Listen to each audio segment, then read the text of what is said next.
你感到累吗？一种不仅仅是身体上的疲惫，而是一天天复是你灵魂的疲惫。这是你溜二战的疲惫，是用尽全力划船，却只被现实无情的潮流拖回去的疲惫。你醒来，依军事般的精准计划你的一天，建立一个期望的堡垒，在那里一切都应该顺利进行，结果只因一个单一时间，一个意想不到的电话，一个不懂的交通，一句不请自来的批评，就让你所有的内心平静崩溃。你发现自己在反应，在挫败，在一场似乎永远无法获胜的战斗中消耗宝贵的能量。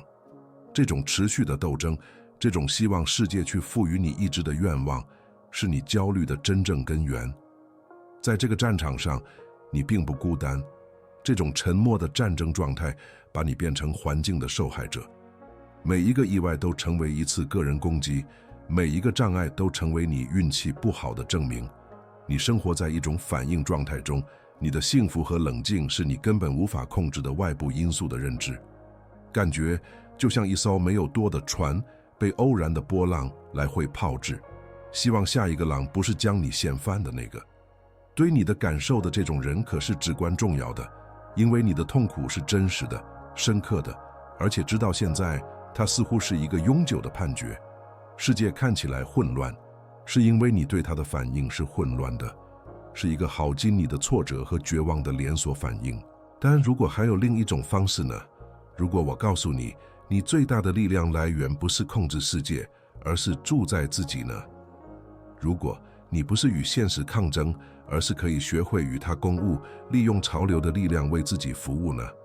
存在一种心智的技术，一种古老而极其强大的哲学，能够将这种精辟理解转化为不可动摇的力量。在这个视频中，我将引导你完成实践 Amor Fati， 即对命运之爱的4个步骤。这不是一趟关于顺从的路程，而是关于锻造一种如此深刻的人性，以至于没有任何事物或任何人能够再扰乱你的平静。你将不再是受害者，而成为建筑师。这场内心战争的解决方案有一个名字，一个回响了几个世纪的共识。有罗马皇帝在战场上地狱，有改变世界的哲学家宣扬 Amor Fati， 忘记那些学术的陈旧的定义。我们不是在谈论一个在教室里辩论的概念，而是在生命竞技场中使用的武器。把它想象成一种心智的技术，一个为你意识服务的操作系统，一旦安装，就能让你对外部的混乱免疫。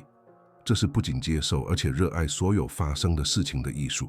4多个学派，如马克·奥勒留和艾比克泰的，以及像尼采这样的思想家，不认为这是一种理论，而是一种无地生活和不可动摇的内心平静的基石。这里存在着你一生中将要做的最重要的中心框架。Amor Fati 不是被动的顺从，它不是低下头，带着失败的叹息说就这样吧，那是软弱。Amor Fati 是一种主动的、战略性的、猛烈的接受。这是审视你生活中的每一个时间，无论它被社会标记为好白或滑稽，并决定将其转化为然了。这是个人力量的最高形式，因为你停止将你的幸福和安康外包给环境，而是将它们带入你内心的堡垒。这不再是关于生活对你做了什么，而是关于你如何处理生活给予你的东西。这是爱上自己命运的自觉选择。哲学家弗里德里希·尼采在写作时精湛地捕捉到了这个想法。我对于人类伟大的共识是 Amor Fati， 既不希望任何事情有所不同，不向前不向后，直到永恒。不仅仅是承受必然，而是爱它。注意这些话语中包含的力量，这不是关于容忍，是关于爱。马克·奥勒留这位皇帝哲学家每天都是见这一点，将每一个障碍都看作是锻炼美德的新材料。这不是一个未经检验的新思想，这是锻造了历史上最具人性的个体的古老智慧。现在它可供你使用，就像一份等待被人领的遗产。在我们深入探讨将改变你心智的4个时间步骤之前，我们需要一个承诺，一个发令。如果你真的决定不再做环境的受害者，并开始锻造自己的现实，现在就做2件事。首先点赞并订阅这个频道这样你就不会错过你路程中的任何工具。其次，也是更重要的，去评论区并宣布 Amor Fati。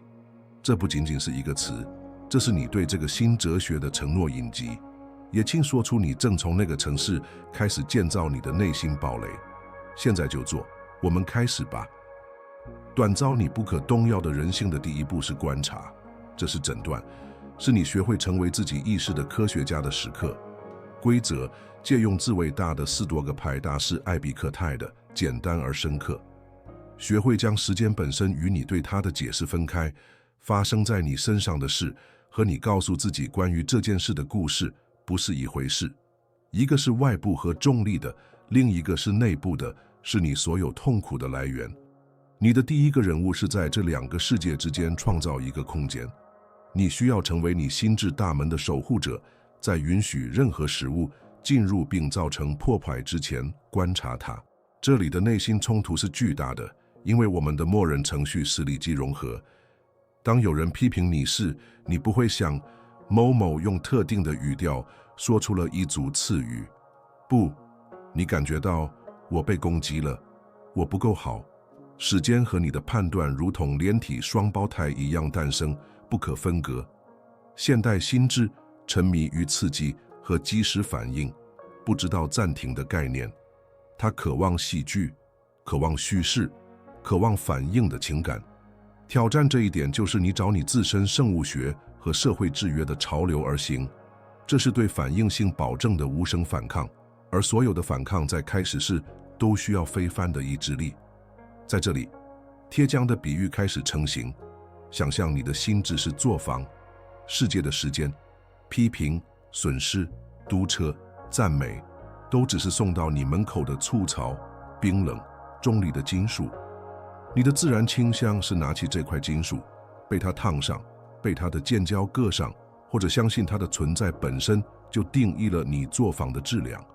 相反，观察的时间是大师级铁匠的行为。他只是看着材料，他不评判它，他不绝望，他用冷静和计算的眼光分析它。它的重量是多少？它的成分是什么？它的潜力是什么？他看到它的本来面目，原材料。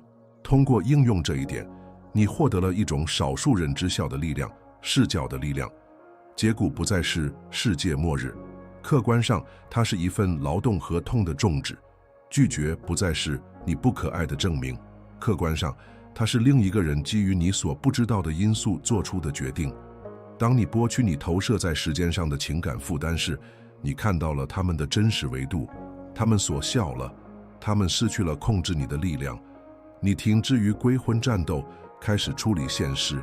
你不再是被戏剧剧本拖着走的演员，你成为前排的观众，平静而清晰地观察着这出戏。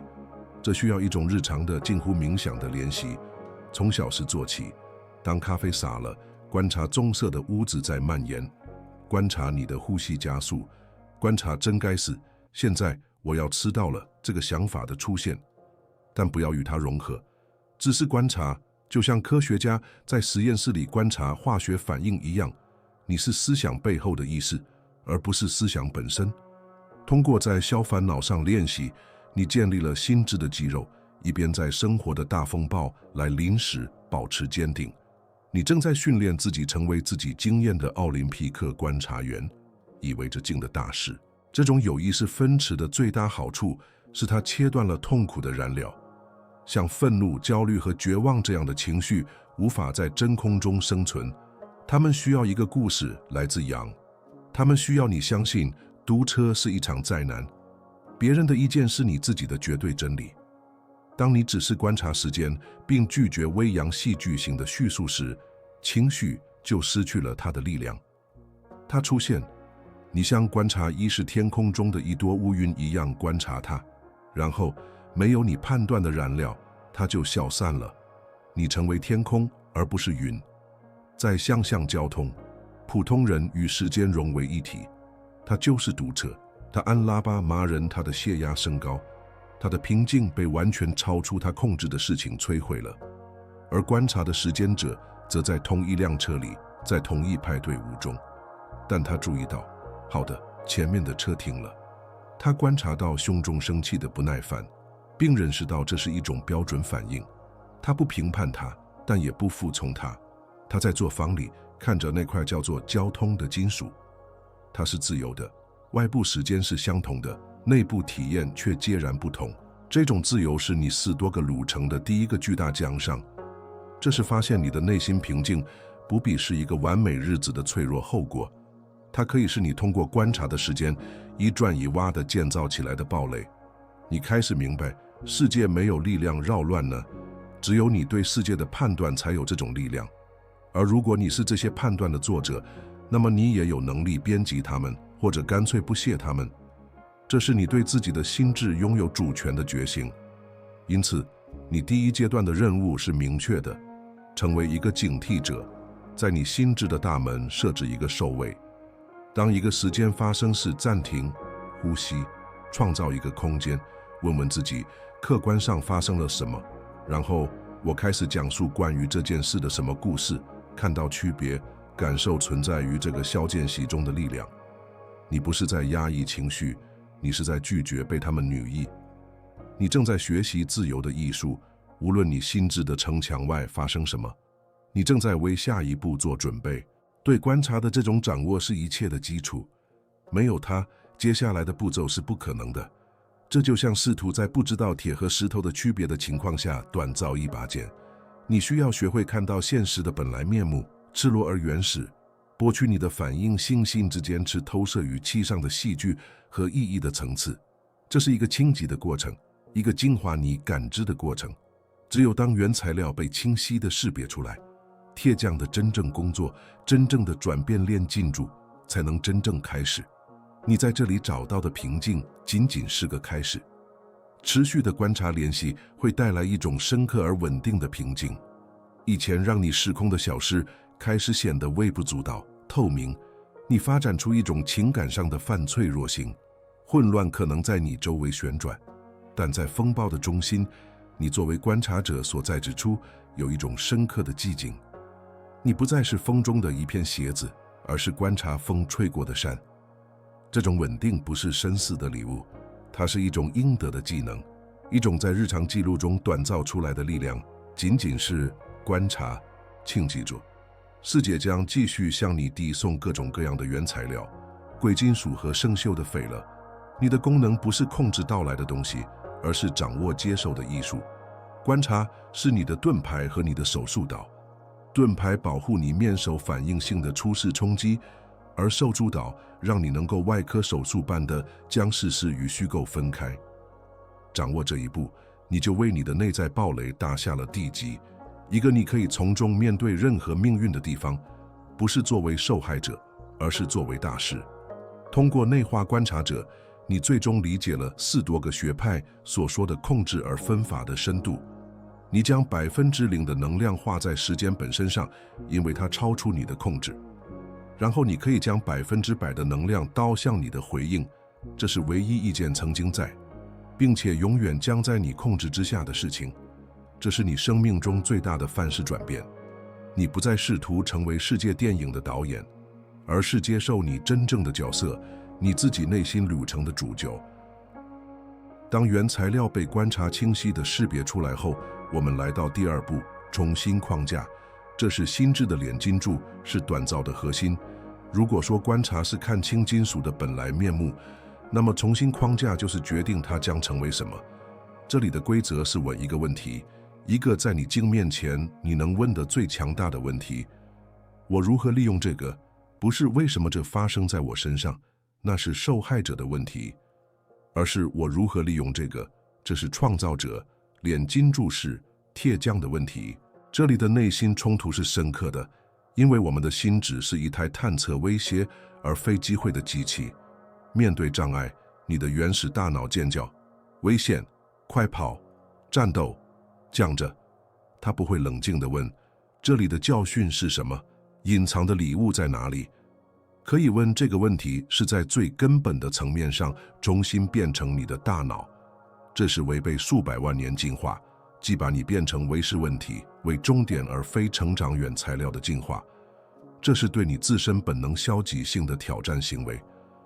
铁匠的比喻在这里变得更加强大。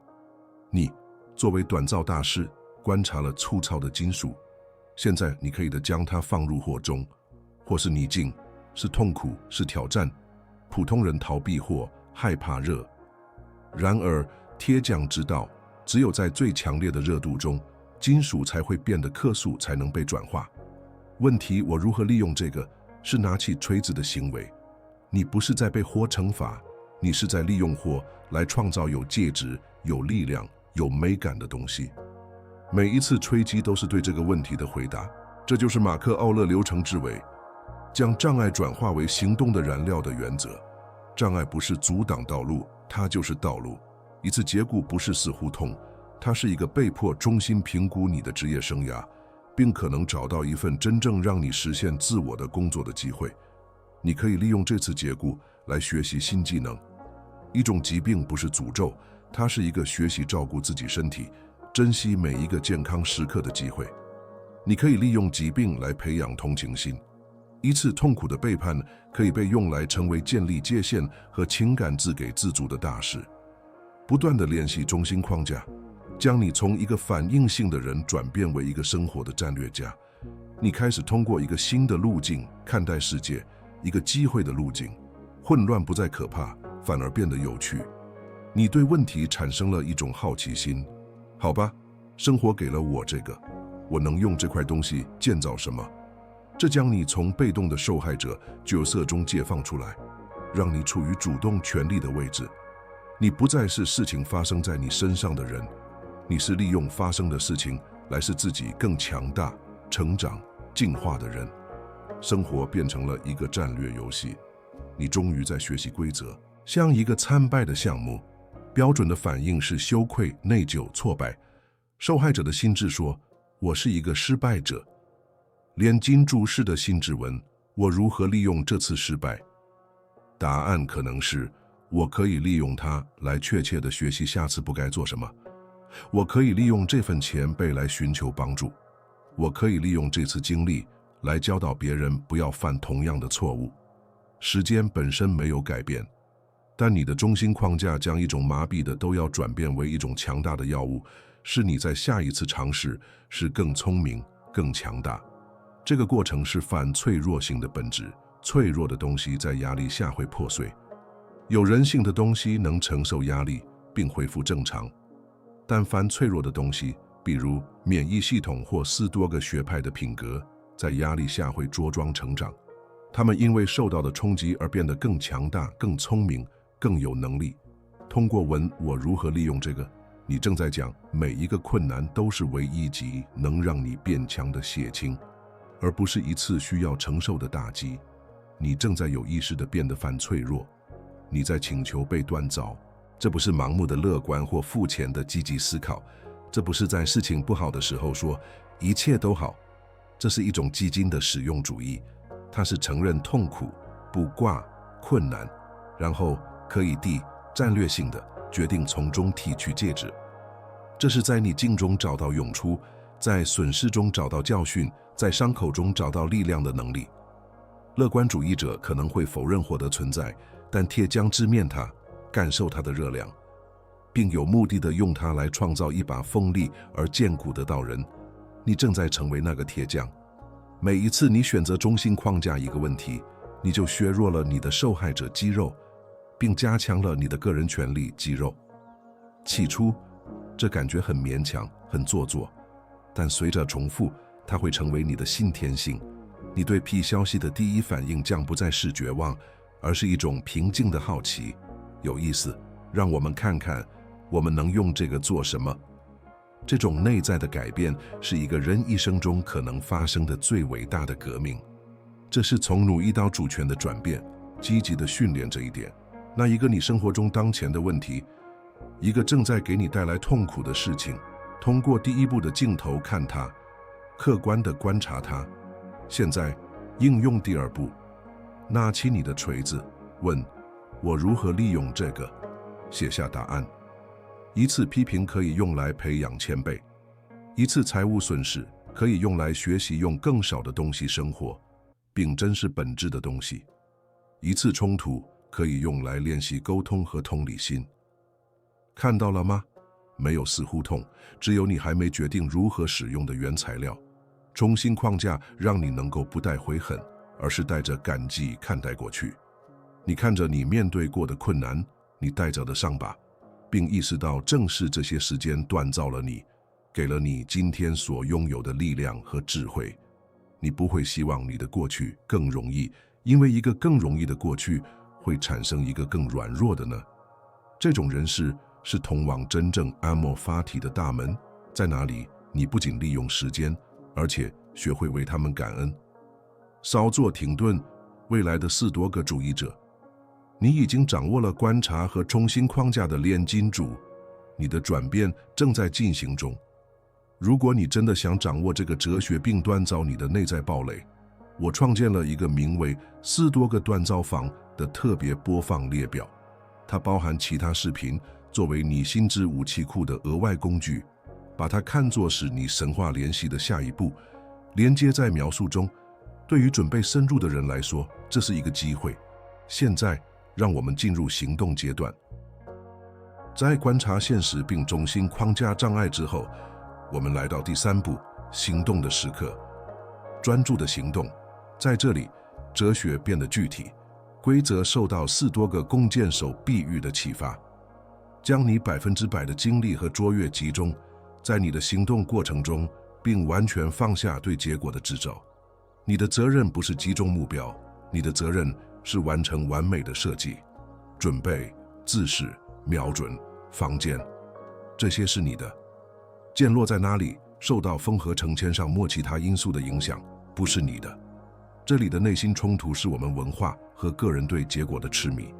我们从小就被教导，我们的价值与我们的成就挂钩，考试的分数，工作中的晋升，体育比赛的胜利。我们将我们的自尊和我们的平静与那些最终并非完全在我们控制之下的事物联系在一起。这种对结果的固执是行动前焦虑以及行动后痛苦或傲慢的持续来源。放下对结果的执着，似乎是违反自觉的，似乎我们放弃了胜利，而实际上我们是在保障我们的内心平静，这才是唯一真正重要的胜利。贴奖的比喻还在继续，他观察了金属并用火和锤子塑造了它，现在他需要淬炼刀人。淬炼是一个精确的动作，他将炽热的刀人进入水中，他的任务是以正确的角度，在正确的温度下用正确的时间来完成。他完全专注于他姿态的完美。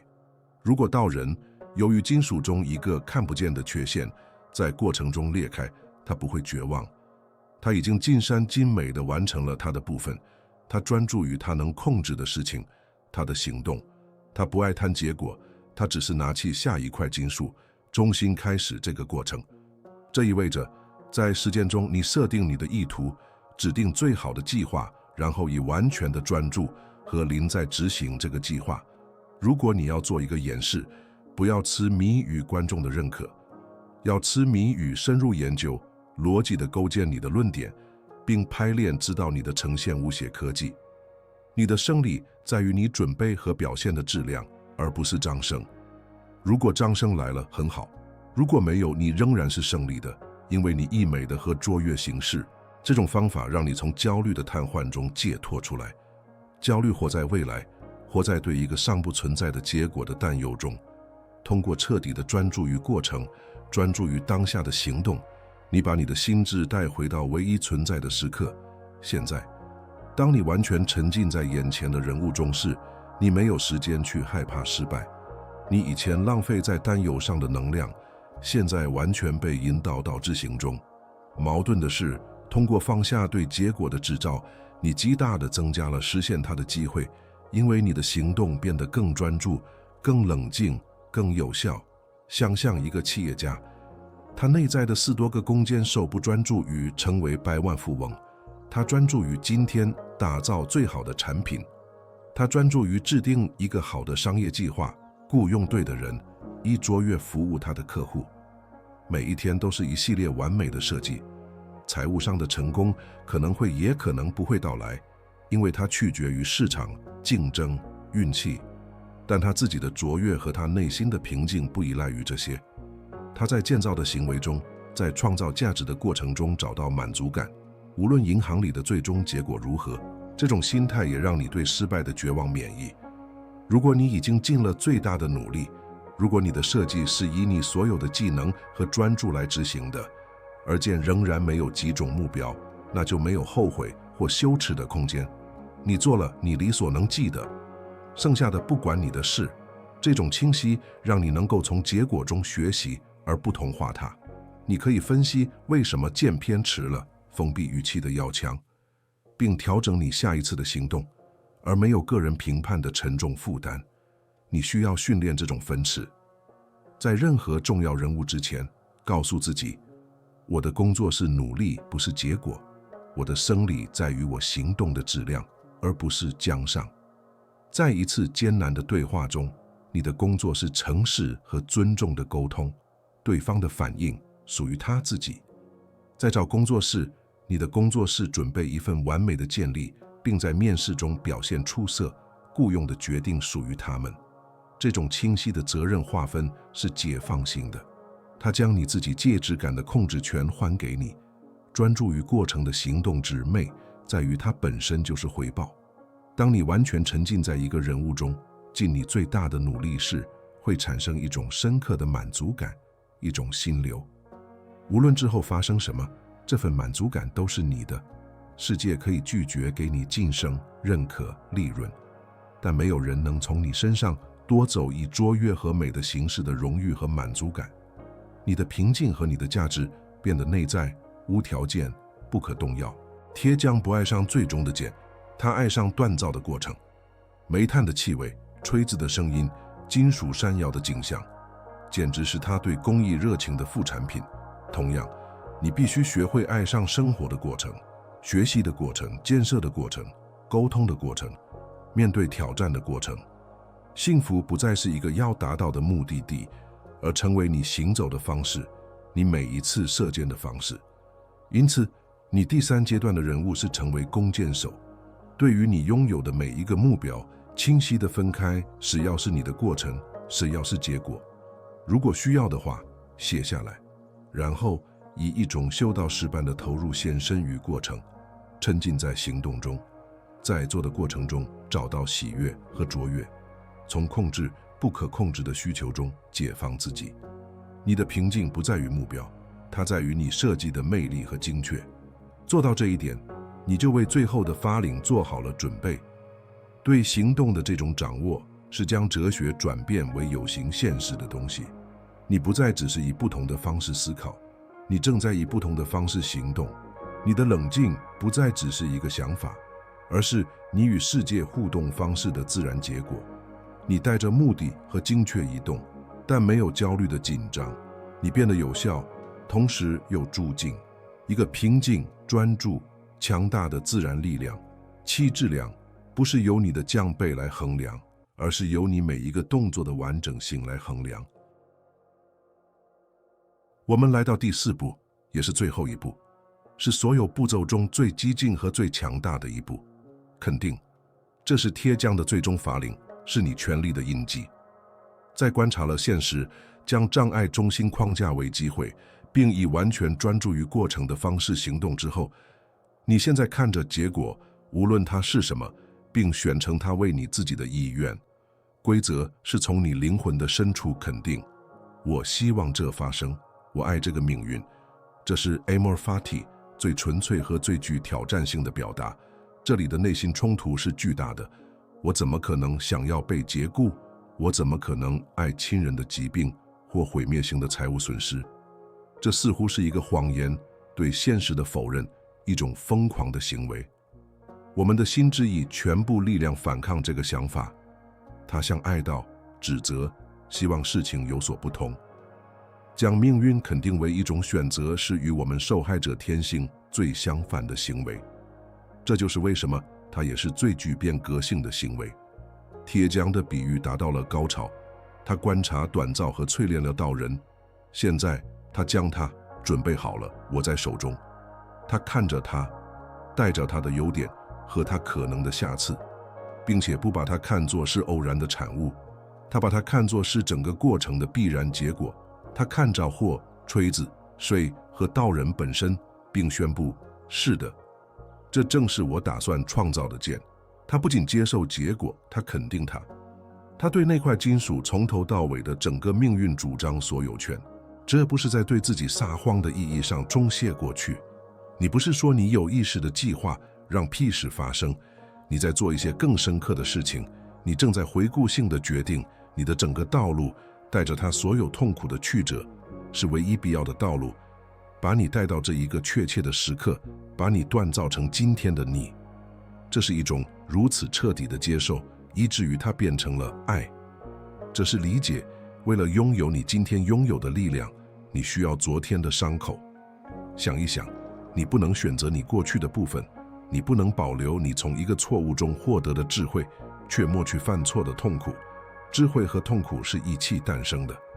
Amor Fati 是接受完整包裹的决定，这是把你的生活看作是一件独特且不可重复的艺术品，并对一切说是。对胜利说是，对失败说是，对喜悦说是，对悲伤说是，对伤疤说是，因为正是他们讲述了你力量的故事。这最后的肯定是你主权的封印。只要你希望过去有所不同，你就会仍然是他的囚徒。怨恨、内疚和悔恨是把你束缚在一个不再存在的现实中的锁链。通过说我想要这个，我爱这个，你打破了这些锁链，你释放了所有被困在过去的能量，并把它带到当下，在那里它可以被用来建设你的未来。你成为你故事的作者，不再只是一个对情节做出反应的角色。练习这个最终的法令，像一个仍然让你痛苦的过去时间，走过这些步骤，不加评判地观察它，重新框架它，找到它给你的教训或力量，记述你是如何行动的。然后深呼吸，大声活在心中宣布：我不会改变任何东西，那段造了我，我爱那个让我成为今天这个我的命运。感受当你这样做时，你内在发生的力量转变。这是从受害者到作者的最终转变。这种肯定行为创造了一种坚韧的喜悦，一种不脆弱、不依赖于阳光和好天气，而能在风暴中茁壮成长的幸福。这是知道，无论生活向你跑出什么，你都有连金主办的能力，将一切都转变为你成长旅程的一部分的喜悦。没有什么能打破呢？因为所有发生的事情，你都选成为必要的，为所希望的，为你所爱的命运的一部分。你变得真正不可动摇。你才说他伟大的共识是 Amor Fati。他没说这是一个心理技巧或一种应对技巧，他说这是伟大的共识。因为伟大不在于拥有轻松的生活，而在于有力量去爱一个艰难的生活。这是能够看着痛苦和混乱的深渊，并用你的整个存在说是的能力。这就是你现在正在主张的力量。这是4多个山脉的顶峰。现在的铁匠不仅仅是一个工匠，他是一个创造者。他爱金属，爱火，爱锤子，爱水，也爱剑。他爱整个过程，因为他明白每一个元素都是必不可少的。你通过这4个步骤的旅程改变了你。你从被动的无意识的金属变成了铁匠，有意识的、有目的的、有主权的。你不再害怕火，你只会它。那么你的最终任务就是用这个肯定来封印你的时间。不要轻率地使用它，把它当作一个神圣的法令来使用。看着你的生活，看着这一个确切的时刻，带着它所包含的所有好与皮，并如此彻底地接受它，以至于你的接受变成了一种爱的行为。